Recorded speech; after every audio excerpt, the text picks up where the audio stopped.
हमने सोचा प्रधानमंत्री स्कूल की बात करेंगे, प्रधानमंत्री अस्पताल की बात करेंगे, प्रधानमंत्री काले धन की बात करेंगे, प्रधानमंत्री रुपया क्यों कमजोर हो रहा है इसकी बात करेंगे। हमने सोचा प्रधानमंत्री हिंदुस्तान में डिजिटल इंडिया की कामयाबी की बात करेंगे, मेक इन इंडिया के बारे में बताएंगे, आत्मनिर्भर भारत के बारे में बताएंगे, अरे कम से कम स्वदेशी के बारे में तो बताएंगे।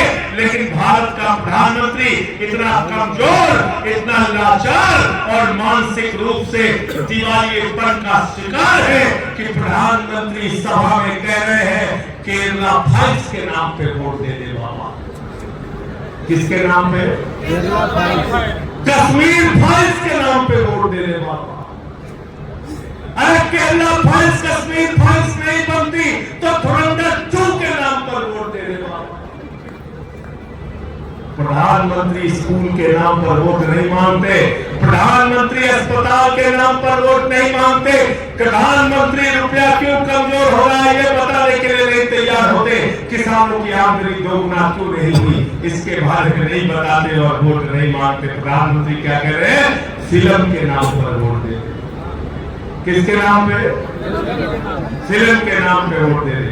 मैंने मोदी जी से कहा, मोदी जी केरला फाइल्स के नाम पे वोट मांग रहे हो, कश्मीर फाइल्स के नाम पे वोट मांग रहे हो, देश के लोगों से कह रहे हो केरला फाइल्स देखो, कश्मीर फाइल्स देखो। मैं तुमसे कहना चाहता हूं एफसीन फाइल्स देखो, मणिपुर फाइल्स देखो, हिंदुस्तान के गरीबों की फाइल्स देखो। संजय भैया संघर्ष करो, संजय भैया संघर्ष करो। उसके लिए प्रधानमंत्री तैयार नहीं।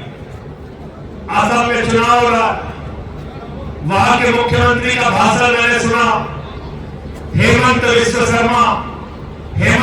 शर्मा कहते हैं मुसलमानों के यहां से सामान मत खरीदना। क्या कहते हैं? मुसलमानों के यहां से सामान मत खरीदना।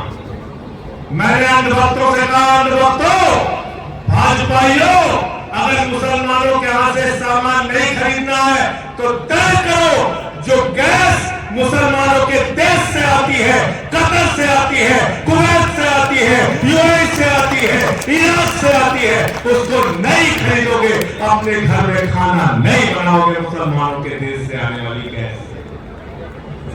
और मोदी जी से भी कहो तय करें जो डीजल और पेट्रोल मुसलमानों के देश से आ रहा है उससे गाड़ी नहीं चलाएंगे। सारे के सारे अंधभक्त पैदल चलेंगे, लकड़ी से खाना बनाएंगे, न गैस का इस्तेमाल करेंगे न तेल का इस्तेमाल करेंगे। और जाओ तय करो मोदी जी के साथ मिलकर फैसला। बताओ, ये कह रहे हैं कि लकड़ी से नहीं नाली के गैस से बनाएंगे। किससे बनाएंगे? नाली की गैस से। भैया मैंने बहुत कोशिश किया, चाय बनी नहीं। मैंने तो बहुत कोशिश किया नाली के गैस से चाय बनाने के लिए, बनी नहीं चाय। इसलिए आपसे कहने के लिए आया हूं, ये 4 चरण की यात्रा अभी खत्म हुई है, 4 चरण की यात्रा अभी और बाकी है।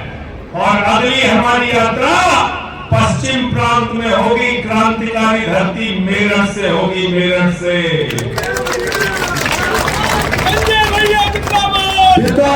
पूरे प्रदेश के लोगों को मैं आह्वान कर रहा हूं, किसानों का आह्वान कर रहा हूं, नौजवानों का आह्वान कर रहा हूं, बुजुर्गों का आह्वान कर रहा हूं, माताओं बहनों का आह्वान कर रहा हूं, मेरठ पहुंच जाना, आंदोलन में कंधे से कंधा मिलाकर हम सब लोगों को चलना। रोजगार तुमको देना होगा, रोजगार तुमको देना होगा, मेरठ से यात्रा आपको करनी है। अगली यात्रा मेरठ से गाजियाबाद की, उसका ऐलान अलग से तारीख में बताऊंगा। सवाल लेकिन क्या है? वही रोजगार का सवाल, वही सामाजिक न्याय का सवाल। और जब हम रोजगार की बात करते हैं तो जो हमारे नौजवान परीक्षाएं देते हैं, पेपर लीक हो जाता है, सिपाही की परीक्षा का पेपर लीक, दरोगा की परीक्षा का पेपर लीक, क्लर्क की परीक्षा का पेपर लीक, टीचर की परीक्षा का पेपर लीक, पीसीएस का पेपर लीक, यहाँ तक कि हाई स्कूल और इंटर का भी पेपर पेपर लीक हो जाता है। योगी बाबा की सरकार पेपर लीक सरकार है, इससे उत्तर प्रदेश को बचाना है नंबर 1। जब हम रोजगार की बात करते हैं तो हम नौजवान की भी बात करते हैं जो आत्महत्या करने के लिए मजबूर है, जिसका पेपर लीक हो जाता है। हम बात करते हैं शिक्षा मित्र की, आशा बहुओं की, आंगनबाड़ी की, रोजगार सेवक की, शिक्षा निर्देशक की। हम बात करते हैं रेहड़ी पटरी पे दुकान लगाने वाले व्यापारियों की भी, लघु और कुटीर उद्योग चलाने वाले लोगों की भी, छोटे व्यापारियों की भी बात करते हैं। रोजगार सबका होता है। किसान जो हमारा बेरोजगारी की मार झेल रहा है, वो भी, उसके लिए भी रोजगार बहुत बड़ा मुद्दा है। तो एक बड़ा सवाल है रोजगार, और दूसरा सवाल है सामाजिक न्याय का। जाति धर्म के आधार पे कब तक राजनीति करोगे? ये कब तक मजहबी नशा बांटिएगा?